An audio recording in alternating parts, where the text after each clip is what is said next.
Hi, this is Ron Jeffries. You're listening to the Agile Uprising podcast. This is the Agile Uprising podcast.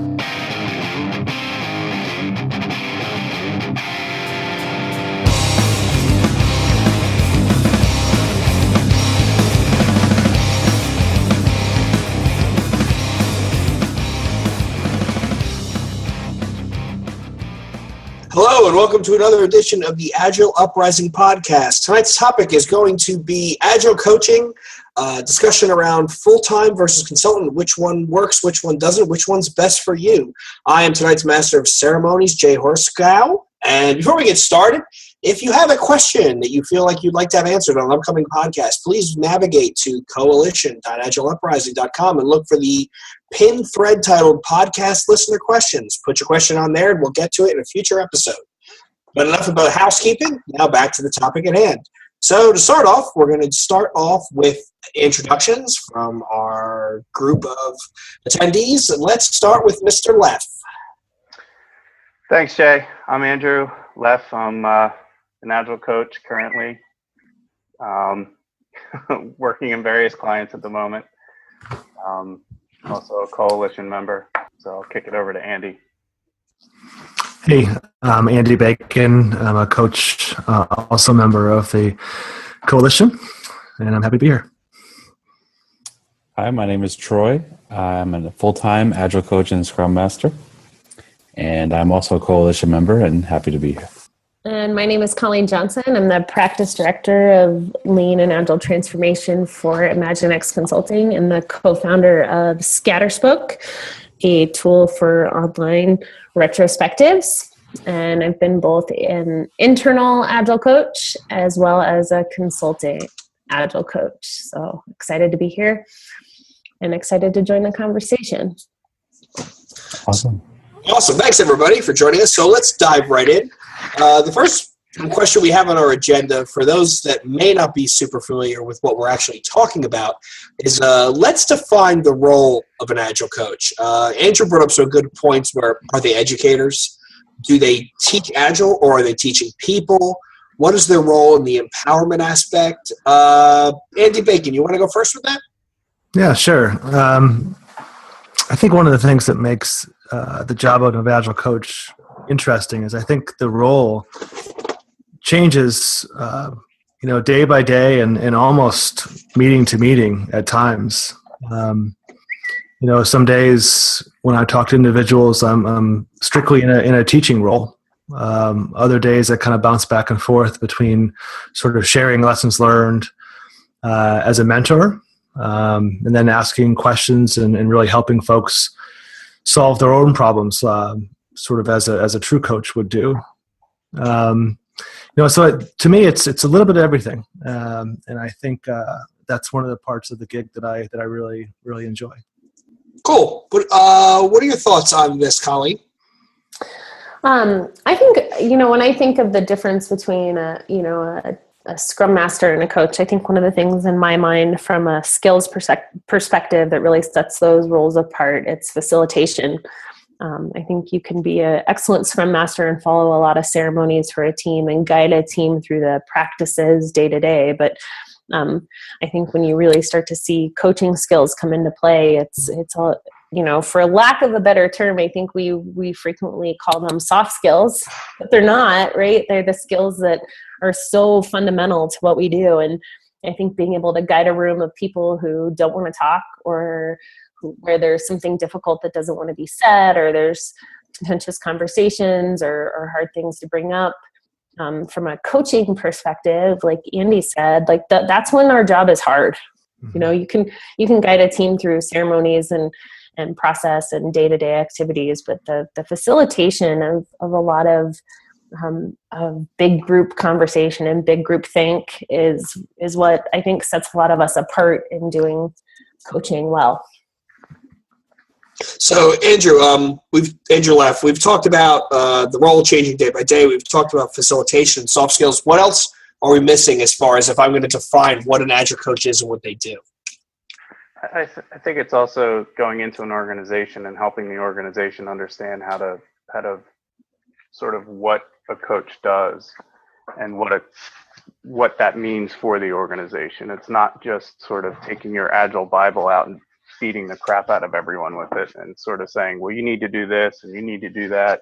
It's really, guiding them through the process and getting them to understand, or not helping them understand, that this isn't just something you're doing. You're not going Agile, and it's leading them to the conversation of, why are we doing this? What's broken today, or what facilitated starting this? And it's getting that collective thought process going, as opposed to, and I think we'll get into this later on, a couple of the challenges I walk into is the difference between a team coach and an enterprise coach. And is it the same, or, really, are you coaching an organization through a transition or transformation, or are you just doing sort of team coaching? And some of those challenges, when you look at it at the team level, is the Scrum Master even receptive to coaching? Because again, the Scrum Master in some way, shape, or form is also coaching. So how do you partner with people that are on the ground doing the work, and also allowing them to feel like they're part of the process without beating them over the head with Agile? Now, Troy, so we were having a conversation before this podcast started, and you were talking about how, we've just talked about some of the things that an Agile coach does. You were actually hired as a Scrum Master to do coaching on the side, and now you're slowly doing more and more coaching as time goes on. So what is your view on the role itself and how it fits in the ecosystem? Well, I'm currently working with other coaches that are playing slightly different roles. One coach is more of like an enterprise kind of big picture coach, right? Who's working on the portfolio level, which I'm not really involved in that much, right? But currently what I'm doing is working on the team level. So I'm coaching in anything from technical practices to, Scrum practices to kind of Agile values and principles. So stuff like pair programming and stuff on the technical side, as well as helping coach the organization, right? So that could be things like, in any enterprise organization, you have a lot of managers, and I know you guys had a podcast recently about middle managers, right? So it's about what makes sense as far as even stuff like team formation, stuff like how do you scale 3 Scrum teams, for organizations not even used to 1 Scrum team, stuff like that. And how do you handle all the dependencies between the teams? Because organizations that are new, they don't have any experience with that. They might not even be thinking about it, right? So coaching organization, coaching management, coaching team members. And technically, yes, my title is Scrum Master, but I just kind of look at it as, to me, I kind of think a Scrum Master is a coach. I know that people disagree, but that's just the way I think about it. So I'll work with anyone, and my attitude is whoever needs help, whoever needs anything I can do to help the organization, I will do. That's kind of my mentality when it comes to that. Great. Thanks. Now, Colleen, how important is empowerment to a role of an Agile coach? And is it empowering the coach themselves, or is it the coach empowering the team below them? I would say it's a big part of empowering the team, right? But I think it goes beyond empowering and teaching the team, why are these practices important? So you hear a lot of people saying that a lot of Scrum ceremonies or Agile ceremonies are kind of cargo cult-ish, right? In that we do them, but we don't understand why. So we do stand-ups, but Agile's not working, or we're following all the safe practices, but we don't feel like we're delivering faster. And I think a big part of that falls to the coach to help a team understand why are these practices in place, why are they important, so that the team can figure out how to make them fit their context and their culture to get the benefit that they want. And I would say a lot of that does fall to the coach's responsibility to help a team feel empowered and aware of why those practices are there, and how do you make them fit your company and your environment so that you get the benefit that Agile is supposed to offer. So the question is, something I have a conversation a lot with people, other, quote unquote managers, is that how do you kind of, a Scrum Master or an Agile Coach maybe doesn't quote unquote have any power, right? Meaning you can't tell someone what to do directly. You're not their manager, right? So how do you coach them? And obviously that's a skill set that has to be developed. One thing is, I look at it as just lead by example, right? So try to set a good example, try to help people. I had a conversation with someone today about their career path, and I was asking them, you're doing this right now, but where do you want to see yourself in a few years, and how can I help you in that, and stuff like that. So to me, that's all part of coaching. It's not really being technical or anything. It's just helping other people, helping your team, and like I said, the organization. One of the things kind of related to empowerment as a coach that makes it difficult at times is, every engagement has the potential to be very different in terms of how much empowerment like you walk into the door with, or you're greeted by when you first start an engagement. And I think, part of the nuance to the role is being able to pretty quickly read like sort of the teams, read the organization, read your clients, and get an assessment of what's going to be what are they expecting from you as a coach. Some places are expecting you to go in and just lead everything, right? And they give you reign of the organization, say, hey, done, lead it, you got the keys. Other organizations are very much want you to work kind of behind the scenes and push the leadership or whoever the clients are out in front. And so I think it's really important to figure that out as quickly as possible and have some honest conversations with the folks that you're sort of in that coaching engagement with to make sure that everybody's on the same page about, sort of what is the role, what are their expectations. The other thing I was thinking about when we were talking about sort of the role of a coach is the nuance of knowing when to talk and when not to talk. Colleen, related to your facilitator comment, I think that was spot on. One of the traits of a good facilitator is exactly that, knowing when they need to pull things out of a group and when they need to let the group pull it out of themselves. And there's obviously lots of techniques for that, but just that ability to not talk is a talent in itself. And it's really, really important.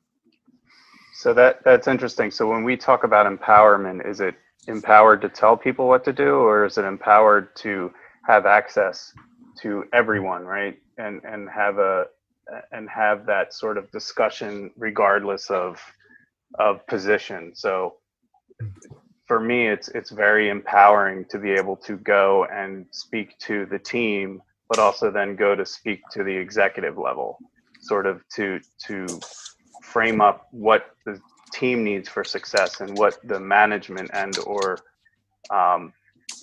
senior level people need to also be part of that. So it's an interesting sort of challenge to feel empowered to have access to everyone within an organization as a coach, to really kind of foster that transparency as well as feel comfortable with not only bottom up but top down. So I think that's been a real challenge, I know, for me to get that sort of mindset where, this isn't just a delivery issue. It's really, from a leadership issue as well. So that ties to one of the points that we touched on briefly was, do coaches teach Agile or do they teach people? So I have to just say something. I have to give someone credit because that's not my personal line. That's one of the coaches I'm working with. And if he listens to the podcast, I want to make sure he gets credit. So thanks, Travis Reed. But so while you're talking, Andrew, what's the answer? I think. Are you going to drop the Macala? It depends. No, I won't. I'll try not to give the Macala Agile version. But I think it depends. No, we're teaching people how to be Agile or what it means to be Agile. But I think along that line, you're there. We keep using the term guide. We sort of know the principles and have seen it in other organizations or within the organization you're working in. and sort of shepherding them along, but they need to create their own instance for their organization and be a part of that creation, and not just have someone tell them, you need to do this because in the guide it says X, Y, and Z. And I think having good materials to supply and sort of have almost like your coaching toolbox with you, where you can say, all right, we're going to run through these exercises, blah, blah, blah, is really effective and can be very helpful to help build that for teams and for organizations. So I think you need to teach people, and people need to be learning. This isn't really just sort of, hey, do this because I'm telling you to. This needs to make sense, so you continue to do it when the coach isn't there. Well, that's the funny part about our jobs, right? Is a lot of what we're doing is working ourselves out of a job. I think, to be a great coach, you have to be giving the team all the tools to do what you would love to see them do when you leave the building. And I think in order to do that, like you said, Andrew, like the more we throw the book at a team and say, this is how things have to go and this is how things have to be, when you leave, they're going to go back to doing things the way they were. If we can teach a team about how to, what's important, why are these steps important, here's the actions and the consequences and the values you get out of making these changes, then when we leave, hopefully those changes stick. And then hopefully we work ourselves out of a job. And I think that's the hard part. I was an embedded coach with an organization for 7 years.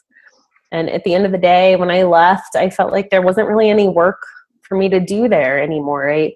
It was a high-performing organization. They still had plenty of room for improvement. But I hope I left there feeling a little bit like I worked myself out of my role. And I think that's an interesting, before you jump in, Troy, real quick, I think that's an interesting topic, and we may get into that later around, do we basically coach ourselves out of a job? Or can you use sort of the, sports analogy? If you have a football team that's constantly winning, do you tell the coach he can go home? He doesn't need to coach the team anymore. I don't know. Unfortunately or fortunately, I haven't had the experience where things have run so well where I feel like I'm no longer needed. But I do think that that's another interesting sort of way to look at this, around when is the job done? Is it ever done? And sort of do we need to retire? Yeah, we'll kind of relate to that, and just while I'm thinking about it, is whose decision is it that you leave? You can, lots of times for whatever reason the client says, okay, well, we don't need you anymore or whatever. But in a perfect world, it would be great if both the coach and the organization were sort of at a place where they could sort of mutually have a discussion that, hey, look, maybe it's time to leave. The organization says that, or maybe when the coach says, hey, I'm at a place where I think it's right for me to leave, either for the organization or for me personally or professionally. And I don't think that conversation happens enough, but it would be cool if it did. Well, and Andrew, to your point around, how do you know when you feel like that organization has matured completely? I can tell you, I think after being embedded with a company for 7 years, I felt like there were still a lot of things that needed improvement. It wasn't that my role was done, or I felt like, this company's been blessed. They're 100% agile. I'm going to walk away feeling like I can, stick a feather in my cap and my work here's done.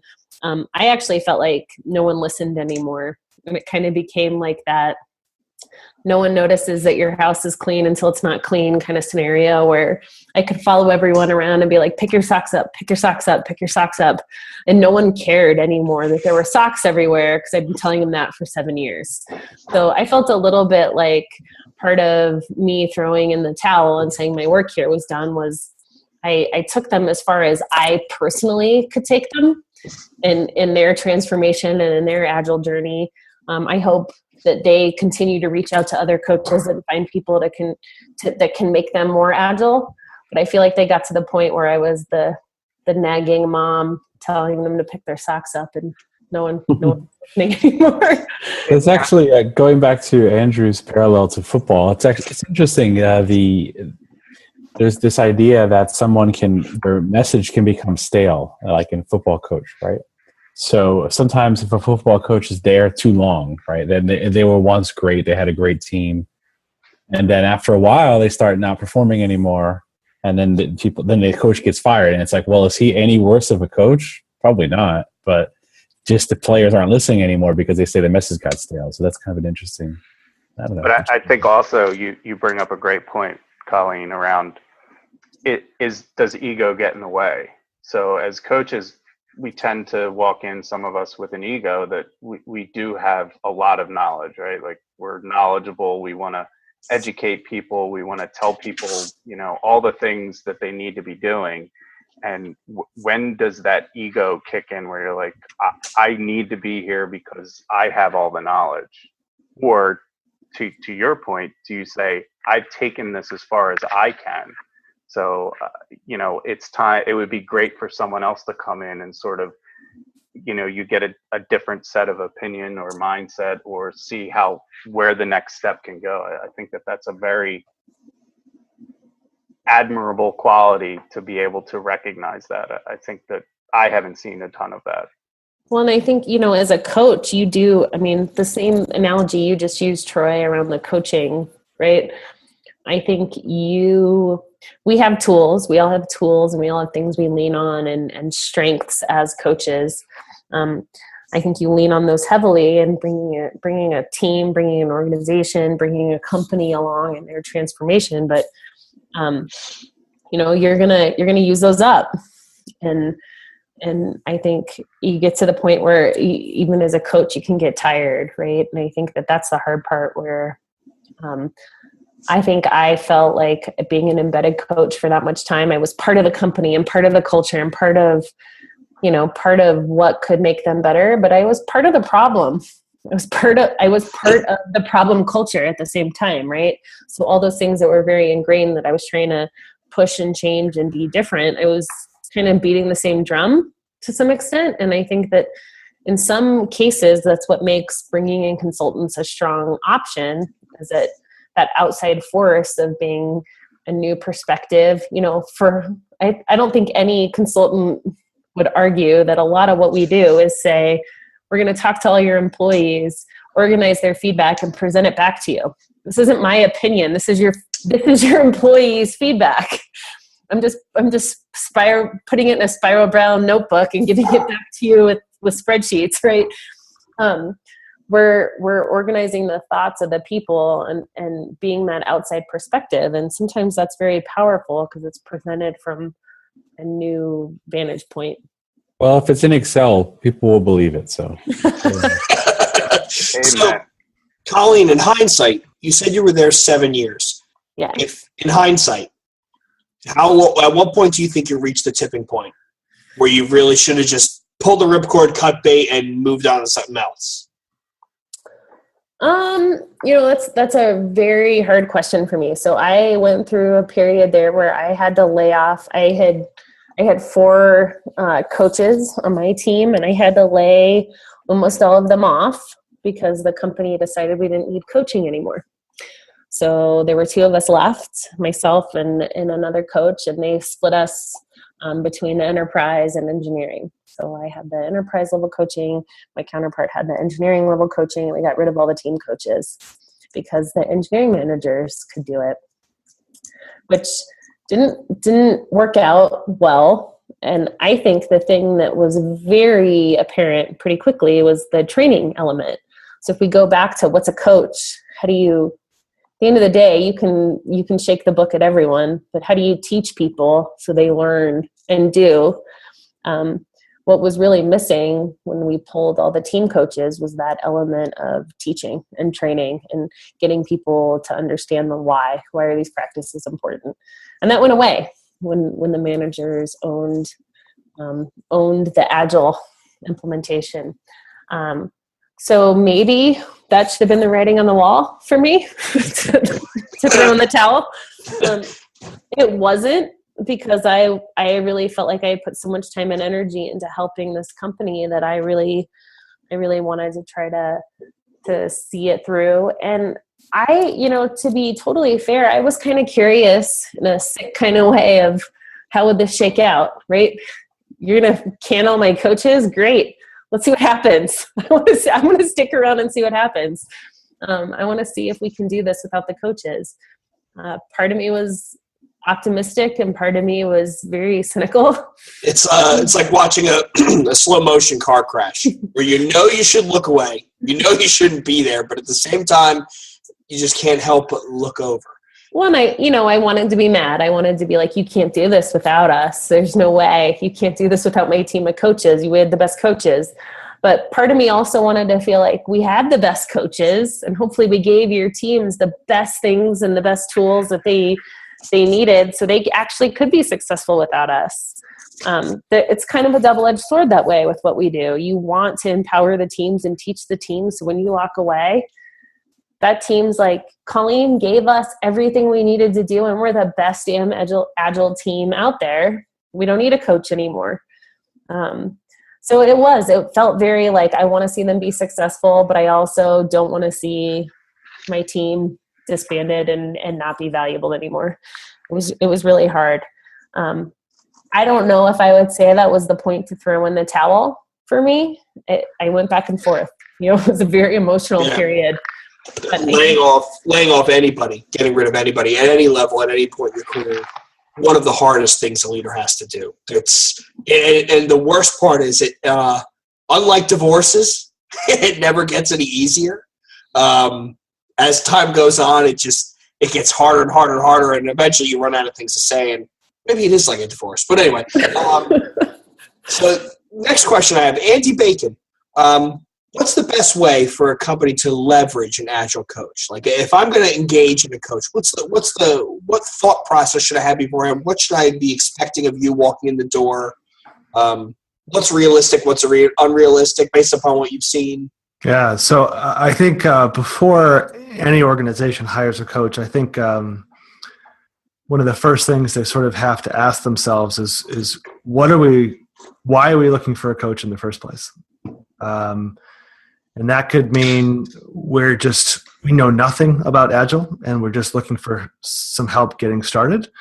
It could mean, hey, we've been running for a while and we really need some help maybe in around technical practices. Maybe they've had coaches in the past and are looking for a change. And so, I would say typically one question that I asked the folks who hire me is, what are you looking for? And creating that shared understanding from the organization to the coach of what the need is. The organization should be thinking about that ahead of time. Oftentimes they don't, so a lot of times it falls on the coach to sort of pry that out when they first get engaged. And then again, in a perfect world, if there's a mismatch, the coach would say, hey, look, if you're looking for a technical coach, I'm not your guy. But I know somebody who is, and so maybe you need to think about bringing somebody else in, maybe in addition to me, or maybe in spite. Here's an interesting question for you, Andy, or anyone. So let's say you're a coach and you're working with the teams, and you're working with other people in the organization, and things are going fairly well, and then you get to more senior people in the organization, right? Who are decision makers, who have power, hiring, firing power, et cetera, right? And they are new to Agile, right? Question is, they may think they know what Agile is, right? They may think they know all about it, right? Or they may not know or might not care, right? The question is, how do you coach them? Because ultimately the decisions that they make are going to affect your job and everyone's jobs potentially, right? Yeah. So if they are empowered, if they are like a force that people have to think about, well, I have to listen to what this ex-manager says, right? So I think that's just a question for everybody is, okay, coaching the teams is one thing, coaching technical practices, but how do you coach people in like management who might not even want to be coached in the first place? Yeah, I think that's a huge thing. Is right. One is, are they willing to be coached, or do they think they need to be coached? Because a lot of folks in that position think they don't. Right. So that's my question. Right. So how do you go about that? Go ahead. It's funny. Yeah. How do you? Just thoughts about how to approach that. Something Andy said I agree with around, having the sort of stage set for when a coach comes in and defining what Agile means for the organization. And the organization needs to help define that, as well as sort of understanding what a coach can do for an organization, as opposed to some of the interesting organizations that I've been in. I've had 2 weeks of Agile training. I'm good. I get it. I'm on board. Now go figure it out. But I'm not going to do anything. And it's an interesting way to sort of, okay, you brought a bunch of coaches in. Let's just not even say one coach, and you're trying to now. You've bought Agile. You're pulling it off the shelf, and now you want to go implement it. And it's like it's not something you just implement. So getting that buy-in, not only from the team, which to me almost seems, I may say this and get flamed for it, but somewhat easier, because the teams are struggling through the day-to-day minutia, as opposed to what the organization from the management down may be looking for. And a lot of times what I've seen is, well, we're going Agile so we can go faster. And to me, it's not always necessarily true. You may be able to learn faster, and you might be able to iterate faster, but you're not necessarily delivering faster. So it's a challenging conversation for a lot of people to grasp when they feel like this is what we need to do, because we feel like the expectation is something that's not even realistic. Their expectations are so far out of bounds. It's kind of pulling them back and allowing them to understand, and as opposed to just having them drink from the fire hose. One of the, back to the question about sort of how do you help senior leaders of an organization be coached? One sort of technique that I've used in the past, besides just really working hard to sort of develop their trust and build a rapport, is to be a mirror. Somebody mentioned before, I think it might have been you, Colleen, or somebody, about sort of companies pays a lot of money to hear stuff they already know.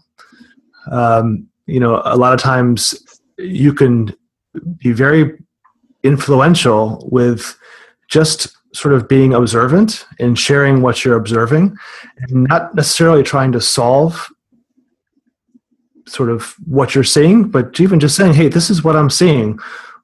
Why do you think that is? Or what could you do to help make things a little bit better? And allowing that leader to sort of come up with the solutions on their own, versus a coach saying, this is exactly what I think you should do. I've seen this 100 times, and here's what you should do. Putting that power back in the hands of the leaders, because that's really what they're paid to do anyway.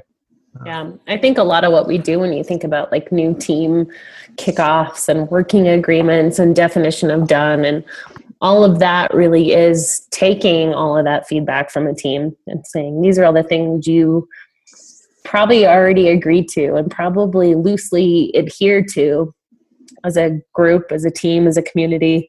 But let's document them, and I'm going to hold you accountable to them. And it's weird. It's weird in that coaching role, whether you're internal or a consultant, to be what can be considered to be like the Agile Police. One of my favorite things to always tell everybody is, these are your rules. You asked me to enforce them. I didn't bring them to you. I didn't come with this playbook. These are the things that you said were important. And I'm just holding the checklist. So it's sort of getting them to eat their own dog food, right? It's not always an easy concept to grasp. Right. So along those lines, what is the difference, if there is one, fundamentally between, Colin, you talked about a engineering coach and a amounts of a leadership coach. Troy talked about there's two different levels of coaching inside his current experience. What is the difference between a team coach and an enterprise coach, if any? Well, I could just start because you just brought up my name. So enterprise coach, and you guys can chime in here, someone that's looking at the organization from a portfolio level, from a value stream level, right? And trying to get portfolio aligned, and thinking about from a top-down approach for Agile, right? That's kind of my take on it. Team level is obviously kind of a bottom-up approach, right? And do you guys have any thoughts on that? Yeah, I mean, I would agree with you, Troy. I think you just think about what level of the organization are you coaching. So when I think of an enterprise coach, I think you're coaching engineering managers, you're coaching product owners, you're coaching product strategy, marketing, sales. When you're coaching a team, you're coaching the members of that team. So whether that's an Agile coach role by name or a Scrum Master role by name, I think it's just kind of the different tiers that you're applying your principles to. And at the end of the day, I think those fundamental principles don't vary very much from team coach to program coach to enterprise coach. The fundamental practices are similar. It's just what level of the organization are you applying them at? I think also you need to sort of play in both spaces at times, just like you guys have been saying, depending upon the organization. But also, it's the breakdown of the work, the actual taking what they're trying to deliver and sort of figuring out how to get them to have the aha moment around breaking it down into business value. So we're not just delivering requirements, or are we delivering requirements? What's the value behind that requirement? If we're adding a bunch of notifications to a system, what does that tie into? What sort of business theme are we driving towards? So it's understanding why we're doing the work and getting the organization to break the work down into that sort of business value or value stream sort of mindset. I struggle with that from an enterprise level to get that sort of mindset shift when an organization has been doing waterfall per se for so long, and they have these large comprehensive requirements documents. Do requirements necessarily translate into stories? Not all the time. So how do we roll that up, and how do you coach that, whether it's your product owner group or your stakeholders, to start looking at the work at a different way or in a different way? One of the things I'll add about sort of the difference between enterprise and a team coach is I think an enterprise coach is going to get into conversations around strategy for scaling Agile when you have an environment where you have several teams, if not tens of teams, and thinking about how to do that across a large portion or an entire organization. Typically, a team coach would be focused sort of around 1, 2, 3, 4 teams, but not across like the entire organization. They may be spending a lot of their time at the leadership level, so director, VP, C-level parts of the organization, trying to help them figure out how is their role changing and how do they fit. They may tackle things like budgeting, so moving away from project-based budgeting to, team value stream-based budgets. I don't, team coaches might not have sort of be exposed to that, just because some of those decisions might be sort of above their pay grade, so to speak, in the organization. But a lot of it is context, right? I mean, some organizations are small and you have a team of coaches and they do everything. Other organizations are massive and they have lots of coaches running around, and they might be sort of charged with coaching here or coaching there. Right. So one of the things I really enjoy as a Scrum Master is actually coaching the product owner stuff. So I don't know if some people consider that a Scrum Master duty or not. I do. But that's something that I really enjoy, whether it's like prioritization techniques, whether it's splitting user stories, writing user stories, all that kind of stuff, like working with the business side. So one thought I had is, let's say you're coaching the product owner, right? And I can get your thoughts on this, guys and ladies. Is okay, so you're coaching the product owner on best ways to prioritize things, right?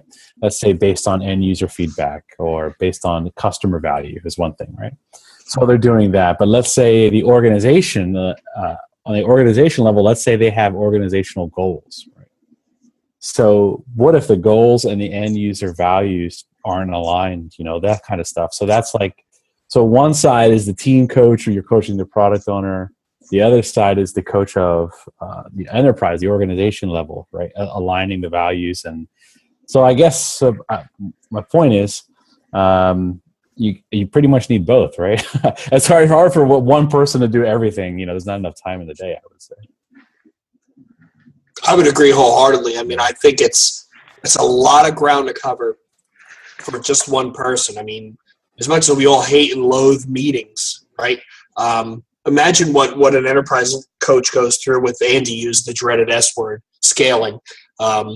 Imagine what an enterprise coach goes through with that, and then look at the team coach just trying to get the 1, 2, 3, 4, the ins and outs, the daily cadence, getting that repeatable. I don't know how one person would actually do it. So along those lines about the differences between a enterprise coach and a team coach, how does a coach how do they sharpen their axe? How do they continue to hone their skill? Especially curious to see, I'm not going to start with Colleen, but what Colleen's response is, considering she had a long engagement as a full-timer somewhere. Like, how do you keep that axe ground to a fine blade? Andrew Leff, you want to start that one? So for me, I've found, it's really the community, really working with people that are in the industry and not being afraid to ask questions. So I think as lifelong learners, having that sort of skill that you are that lifelong learner and you're constantly having to learn and read and practice.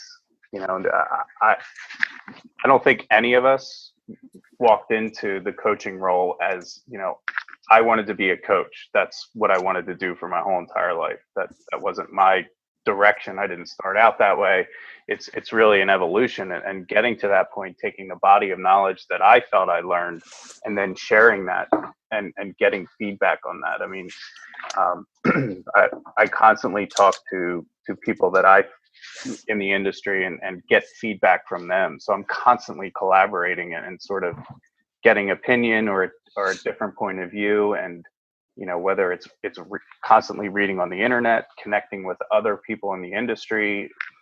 I not to self-promote, but the coalition has been, great on Agile Uprising for me to vet through some scenarios without, necessarily divulging any proprietary content, but also not creating IP that's just mine. Put it out there, see how other people can utilize some of the things that I think are good, and I may see a better way, or it may not be good. Just constantly reaching out to other individuals and sort of vetting through scenarios and keeping the lines of communication open, as well as within the organization, getting constant feedback from where people may not see value in what's being delivered, and feeling safe, around being receptive to feedback.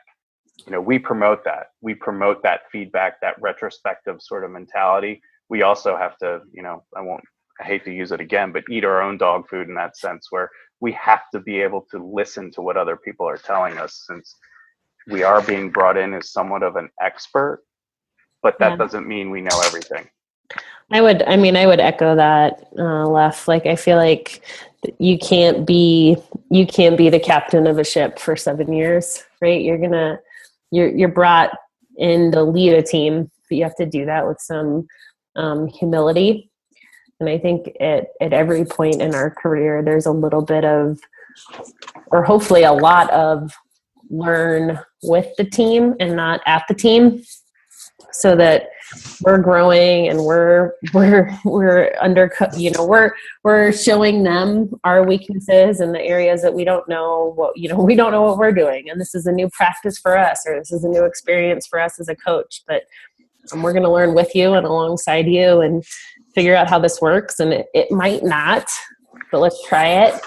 I think all of that as a coach is super important, because you are initially brought in as an expert and a lead, but I don't think anyone can stay in that role for very long. We have to be willing to learn alongside our teams, whether that's a team coach or an enterprise coach. So the question was about sharpening skills, right? If I'm remembering that right. So I would say reading is a big one. And you guys talked about that, reading on the coalition or reading books or anything. Listening to others. And also, for instance, right now I have like a 90-minute commute in the morning. So I listen to like a podcast every day, for instance, right? So some kind of Agile podcast, whether it's this one, whether it's this Agile Life, Agile for Humans, there's a bunch of them, right? So constantly just getting other people in the Agile communities input and their experiences, like that's to me, that's a skill sharpener or a way to learn new skills or get a different perspective. Being involved in the Agile community itself, attending events, these forums. For instance, in October, I went to the Agile Coach Camp in St. Louis, and I learned a lot there just from hearing other people's experiences and listening to people talk about being an Agile coach and picking up some skills from there. So, and then reading as well. Like for instance, I had to go into a meeting, and I wanted to talk about Conway's Law, right? And there was where we're talking about team formation, and I wanted to talk about Conway's Law, and I know about it and I know what it is, but I kind of had to read. I wanted to go in with some hard kind of evidence, so I read a case study and I presented that. So that's a small example of, like, as much as you can read, collaborate, listen. That's one I would say sharpening skills. Yeah. One other thing I'll add. Is that different than stop, collaborate, and listen?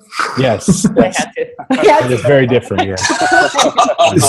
So Troy, you mentioned the commute. I mean, one of the things, almost the opposite. I mean, the last gig I had a long commute also, but it wasn't very conducive to podcasts or for whatever reason. But I was also in a gig where I had to do like some business development and managing people. And that it like eats your time away. And so one thing I've learned, especially over the last year, is you really have to make and create your own space for professional development and giving yourself that time to learn. And the fact that there's always more work to do, right? Always, and more life to do, whether it's family or whatever you're into, right? Like making a decision that you're going to carve out some time and devote yourself to learning, I think is a really important, like, personal decision that you kind of have to commit yourself to. I agree. I mean, before in my previous career a long time ago, I wouldn't consider myself like a continuous learner in my career, but as soon as I got into software development and even Agile, particularly the Agile side of it, that really, like, I became someone that I love doing it now, reading and learning about as much as I can, So I think I agree 100%. So what are the pros, and slight pivot here, what are the pros and cons of having a consultant coach as opposed to a full-time captive resource? Who wants to go first? So that's an interesting question. I think it could go sort of multiple directions. So to me, it's good to have a consultant come in if you're looking to start something new. So if you currently don't have much Agile in your organization, how do you organically have that internally, or deem someone to come in, or from an internal perspective, take on that position? Unless that person has done it in a prior life, maybe that might be an okay way to go. But to me, the consultant can be a great weapon to help drive change. So you can we sort of say to our teams, and it's something that I've used, and I know that a couple other coaches I work with use, is blame the coach, right? Yeah. They're your scapegoat, that your get out of jail free card. The coach told me to do this. So it sort of shields the team from taking on, that sort of fear of doing something wrong. So, hey, the coach told the team to do this, or we were told by the coach to do this. So we can be that bulletproof vest, and having a consultant take that role, to me, is a little easier to accomplish that. Because if not, you're an internal resource. You might have that fear that, well, I'm going to get fired because I'm going to do something that may not be right.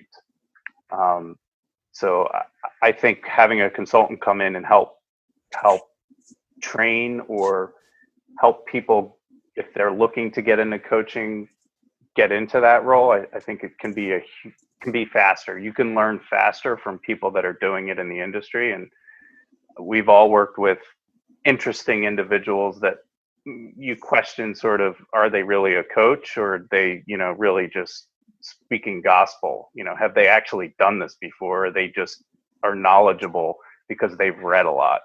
We talk about learning. It's not just book knowledge. It's being able to apply that knowledge that you've learned, and it may or may not work. So it's understanding when to use something. So I can use a hammer and beat everything with a hammer and pretty much accomplish something, but I can also do a lot of damage with that hammer if I'm using it in the wrong way. What are your thoughts, Andy Bacon? So, as I was thinking about this, the thing that popped in my head about whether it's an internal or a consultant, I think the part that's really important is that whoever playing that role, that they remain some level of independence and unbiasedness, if that's a word. So even if you're like an employee coach, I think where it becomes problematic is that if you're there and you're ingrained and you're so deep in it that you lose the ability to sort of pull yourself out a little bit and look at the bigger picture and look at the things from a very independent lens. I think that's one of the real values, that when you bring in somebody from the outside, they have no organizational baggage with them. So they come in fresh start and kind of look at things as they actually are and as they hear from people. The longer you're inside of an organization, I think you lose some of that. Even as a consultant, the longer you spend in an organization, your ability to remain unbiased and remain independent goes away, just because you develop relationships, you see what's going on, and you become part of it. So if you have an employee coach, I think you could still have that, but what it requires is that you kind of just have some amount of movement across the organization to kind of put them in different situations so that they regain that sense of independence and get some of that unbiasedness back. That's a good point, Andy. The point about myopia and how you've been in this. Yeah. I've been in this foxhole for so long. I don't know what anything else looks like, so I'm just comfortable with the poop raining down on me. Where's the poop umbrella? So switching this conversation 180 degrees. What are the pros and cons of having an FTE coach? Having someone who's a full-time employee. Colleen, you want to start with that one? I think I feel like teams can be a little more welcoming sometimes to an FTE coach. You're part of the company, you're part of the culture. You get there's a little more open arms and to join the team. I think you for better and for worse, you get a little ingrained into the company's way of doing behavior, and it's less swimming upstream of being that outside perspective. But like Andy Bacon just said, there's benefit to being that outside perspective too. So I think that can be hard. But after being an internal coach at a company for that long, I was part of the crew, right? I never felt like an outsider. I never felt like I was throwing a book at anybody, but you get a little numb to some of the problems. I think from an organizational perspective, it depends on where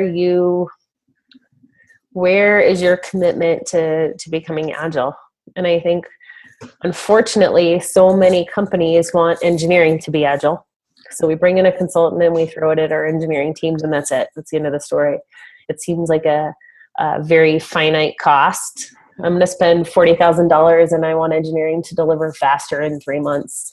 I think if you want your entire organization to be agile, having a full-time agile coach is the way to go, because you need that person to be connected to marketing and to sales and to product strategy and to customer care. It's not a product delivery solution. But unfortunately, for a lot of companies, on paper, that's what it is. We're going to bring a coach in for 3 months and make engineering agile. So I think that's where the pendulum has to swing hard towards making an entire organization agile. And I think that's where the benefit of having a long-term embedded coach really sits. Not to my 2 cents is not to speak ill of someone who's brought in as a contractor role, right? But there is that concept. Nassim Taleb talks about it all the time. The author of the Black Swan, talks about skin in the game, right?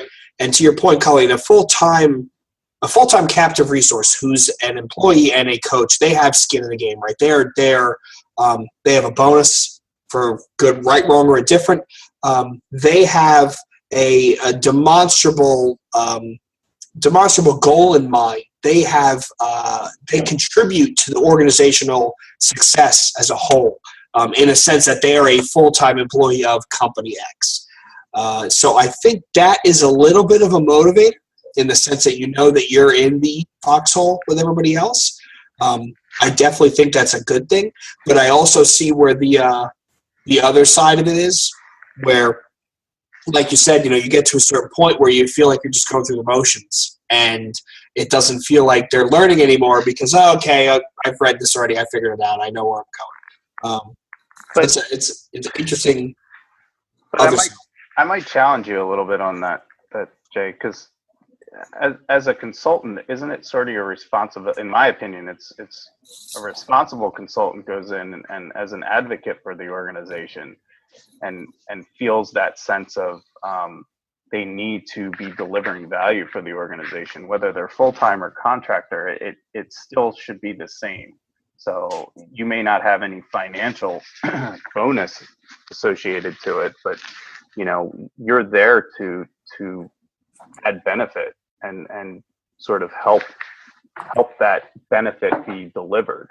So I don't know if that necessarily is always just an FTE point of view. Yeah, and you know what, Leff, Andrew, to your point, you're right. I don't mean to speak over being a consultant because I did it for a couple of years, and I don't necessarily think it's a bad thing, but I think it's a lot to do with human psychology, right? And it's 50-50. Because you and I have been in some of the same engagements. We've seen consultants come in from highly reputable companies who act like they own it, and they get involved and they roll up their sleeves and they get knee deep. And then you have guys who give this passing nonchalance, just waving their hand at it, and it's really luck of the draw. You would hope this is a whole other podcast on hiring. You would hope you get the right guys, but at the same time, it's a bit of a 50-50 at best. That's my experience. Troy, what do you think of that? Well, yeah, I mean, as far as the 50-50 thing, I think you're right about that. One thing I think that I enjoy about being an FTE, in my last engagement, I was an FTE as well, is sticking around to get to see people grow, like your teammates grow, in their career or whatever you're doing, and kind of developing bonds and relationships that may end up lasting a lifetime. That's something I really enjoy. And as if on a 6-month contract or 9-month or whatever, I'm not sure how much of that you would get out of it, So that's another side of it, like the human side, I guess. And to the point about keeping your act sharp, right? FTEs may get a little in the doldrums and fall into the standard pace of things, whereas usually when you bring a quote-unquote consultant in, there's someone who is forced to stay up on their game, forced to do the whole pokey cert, gotta catch them all activities. So they're usually up to speed and well more experienced and knowledgeable in what else is going on outside, as opposed to someone who's been in the same, not rut, but they've been in the same organizational bounding box for a demonstrable amount of time. What are your thoughts, Andy Bacon? So I think that can be true, and certainly being exposed to different organizations and cultures within organizations, and different, even just how they structure themselves and different type of products and that sort of thing, I think can be very valuable because it gives you different exposure to different things. However, I can say that so much of it depends on the person. I mean, I've met some incredibly qualified people on paper, and even like some amazing people who write all the time, and I would not want them in my organization coaching, to be honest with you. And then you compare that with people who are brand new, who don't have a lot of experience, but they just have a quality about them that you just can't teach. They just have this innate ability to connect with people and develop trust and bring out the best in people. So I think it can go either way, but it really comes down to the individual and finding a good fit for your organization. Yeah, I think that's a good point around sort of how do you coach someone that you deem uncoachable? So when do you sort of say, you know what, this just person isn't is that even an option? I mean, if you're sort of coming in from the outside, to me, from hiring from the outside or bringing in a consultant, you want to change. So having someone internal may or may not be able to facilitate that change because they may not see anything wrong. So if you bring someone in from the outside, you gotta stop doing something old to start doing something new.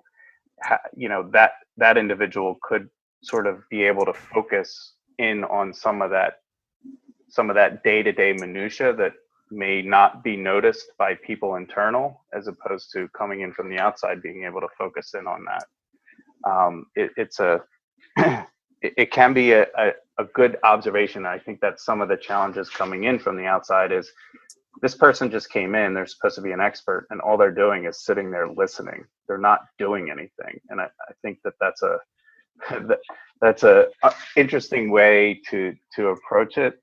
I keep saying interesting way to approach things, but in the sense of it setting that precedence that we need to observe, especially from a consultant. And obviously you hit a nerve with me, Jay, being a consultant. I didn't mean to poke the bear there. I do apologize. No, but I think it's just to the point of, I always like to go in and say, I'm going to be sitting and just observing. I'm not going to first day, first week, even second week, maybe offer a ton of, feedback. I need to understand what's going on and sort of sit on the sideline and really just be just invisible for a little bit and just a set of ears. That's a good point, Andrew, because a lot of times and this is probably ties to a greater discussion around the use of consultants in the IT field, everybody expects that, okay, well, they're going to hit the ground running. And especially in an Agile coaching role, if I'm hiring, I would expect that, okay, I'm going to bring Troy in, but I'm going to give him 2 weeks to get his bearings and get him time to figure out what are we doing right, what are we doing wrong, what needs to be changed. To expect to hire you, to have you bring them in and say, okay, well, give me Agile, deliver Agile, is completely irrational. It's completely ridiculous. It's a waste of time and money, and you're setting yourself up for failure. It's a lot like getting married. Let's take that one full circle. I started with divorce, now I'm going to come back to marriage. Yeah, but that's a very real scenario of when organizations hire coaches. That's from my experience been a lot of the expectation is we hired consultants to come in and deliver Agile. So what does that mean? I still yet don't understand what that means, and it's how do you right that wrong? And a lot of times you spend a good amount of time. I know I've spent a good amount of time trying to educate and figure out ways to shift that mindset, and it's not always successful, right? I mean, you have someone's bonus tied to delivering something and wearing the Agile crown that I brought this in and we're awesome now because we're Agile, but is that even possible? So it's defining what the success criteria is as far as what the company expects and being realistic in that expectation. It's not always one and the same. Well, having a bonus tied to something like that, it could be another podcast, Andrew. Yeah, sorry. We could talk about defined bonus and structure for God. Get everybody all fired up. So I know we're quickly approaching the end of our hour. So final thoughts, anybody? I'm going to go around the horn, starting with Troy. Final thoughts? Well, final thoughts on FTE versus consultant, or just about Agile coaching in general? Either or. Okay. Well, I do think that's, so far in my experience in life, Agile coaching is very much needed, particularly in larger organizations, for sure. But even small, anything from technical to the human side of things to, building trust, team happiness. to portfolio level, to scaling, there's so many different avenues for coaching. So, go Agile Coaches.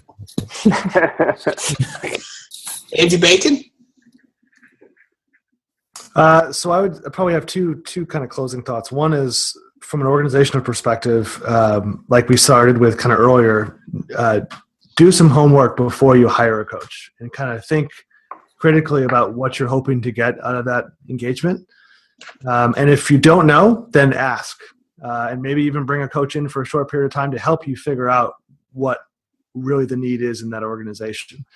And then back to sort of like the FTE or the consultant role, I think hire the right person. Irrespective if you're going to use a consultant or you're going to use a full-time employee, make sure you're having the right person be there for your coaching. Awesome. Colleen? Yeah, I think Andy Bacon just came up with a whole new model for all of us for consulting for hiring your consultants. I will help you find the right coach, but it's not me. I think on the FTE versus a contract part of it, I feel strongly that there's a really healthy blend of both. I think there's a lot of benefit long term of having an internal hire and having somebody embedded in your company who's going to be that kind of that chaperone in your journey. But I think they need a coach. And I think if you want your company to grow, you have to invest in helping your coaches grow. So I think if you go the route of internal long-term coaches, then having consultants come help your coaches is super valuable. And all the things that we just talked about of falling prey to getting kind of sucked into doing things the same way over and over, coaches aren't immune to that either. So I think it's all that journey of learning. If you go FTE, there's a lot of benefits, but if you go that route, I think having ongoing coaching and learning for the whole org in your internal coaches is super important. Andrew, Leff, final thoughts? Yeah, so I agree with what everyone's saying, and also I would add to it, if you bring in a coach, allowing them to help define what that role needs to be for the organization, really having that conversation and sort of setting the stage for whether you have a coach or coaches coming in as to really what the organization is looking for and what the outcome is. Because technically anyone can brand themselves as a coach, right? I mean, I'm not going to go down the rabbit hole of certifications, but anyone can say they're a coach. So it's along the lines of what does that mean for the organization, and how do you want to define what that coach needs to do, but allow the coach to help you define that. And sometimes to me, and sort of to bring it back to the consultant FTE sort of conversation, having a consultant come in and help an organization do that, to set up your FTEs to effectively manage that going forward, could be a very powerful conversation. Great. Thank you, Andrew. Well, at this point, I think we're going to wrap it up because we are just about out of time. On behalf of Colleen, Andrew, Andy, Troy, and myself, I want to thank everybody for listening. You can always find us on the Coalition at coalition.agileuprising.com. Thank you all, and hope you enjoyed the show.